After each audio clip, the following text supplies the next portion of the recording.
nararamdaman ba kayong pagbabago sa inyong katawan? Pwedeng kayo ay bigla na lang nagkasipon, nagkaubo, o kaya kayo ay may panghihinang nararamdaman. Alam niyo ba sa panahon ngayon, no, ang yung stress, lalo na pag nagsama-sama yan, tapos yung mga iniisip natin, yung mga ginagawa nating mabibigat, maaring ito ay maging dahilan para tayo ay magkasakit. Madali pong bumaba ang ating resistensya sa kung anuman yung mga infections na pwede nating makuha sa ating paligid pag tayo ay nasistress araw-araw, pag tayo ay hindi nakakakain ng tama, at pag tayo ay maraming ginagawa at hindi nakakapagpahinga.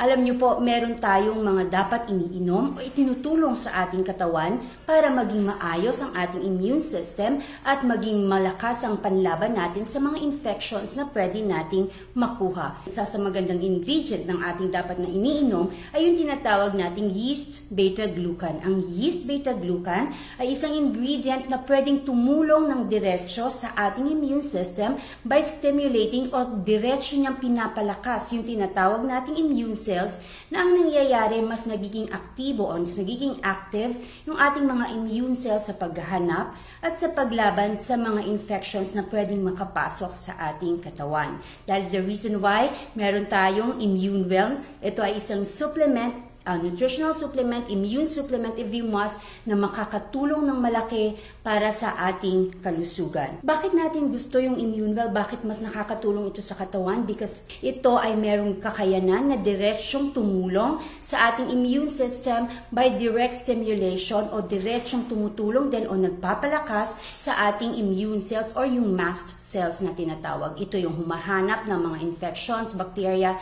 kung ano man yung mga viruses na pwedeng makapasok sa ating katawan. Ang ginagawa nito, nilalabanan nito at inaalis sa loob ng katawan. So with direct stimulation of the immune cells, mas nakakatulong ito sa ating immune system, mas natutulungan tayo para labanan ng infections, definitely mas magiging malakas yung ating pakiramdam.